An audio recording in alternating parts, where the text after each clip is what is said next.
சென்னையில் தம்பதி கடத்திச் செல்லப்பட்டதாக காவல் கட்டுப்பாட்டு அறைக்கு தகவல் வந்ததை அடுத்து அவர்களை போலீசார் மீட்டுள்ளனர். கூடுதல் தகவல்களை தருகிறார் எமது செய்தியாளர் சரவணன். சரவணன், வணக்கம். விவரங்கள் என்ன?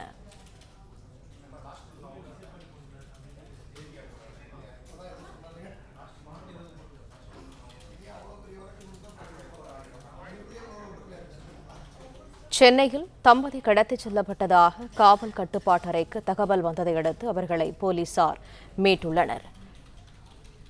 கட்டுப்பாட்டு அறைக்கு கிடைத்த தகவலின் அடிப்படையில் போலீசார் நடவடிக்கை மேற்கொண்டுள்ளனர். கடத்தப்பட்ட திருச்சி துறையூரை சேர்ந்த பிரபு ஆன்லைன் ட்ரேடிங் தொழில் செய்வதாக தகவல் வெளியானது. கூடுதல் தகவல்களை தருகிறார் எமது செய்தியாளர் சரவணன். சரவணன், விவரங்கள் என்ன?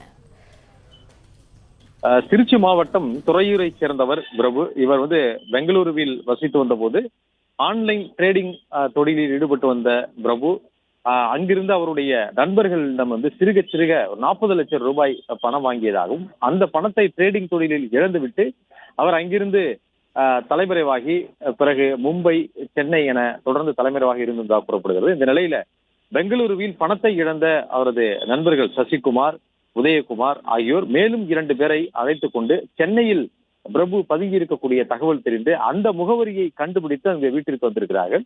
அங்க பிரபுவும் அவருடைய மனைவி சரண்யாவும் இருந்திருக்கிறார்கள். இந்த 2 பேரையும் காரில் ஏற்றி சென்று தண்டையார்பேட்டை காவல் நிலையத்தில் இருவரையும் ஒப்படைத்து தங்களது பணத்தை மீட்டு தர வேண்டும் என்று கேட்டிருக்கிறார்கள். ஆனால் தண்டையார்பேட்டை போலீசார் இவர்கள் இருந்த முகவரி குறுக்குப்பேட்டை காவல் நிலையத்திற்கு உட்பட்டது என்பதனால குறுக்குப்பேட்டை காவல் நிலையத்தை செல்லுமாறு கூறியிருப்பதாக கூறப்படுகிறது.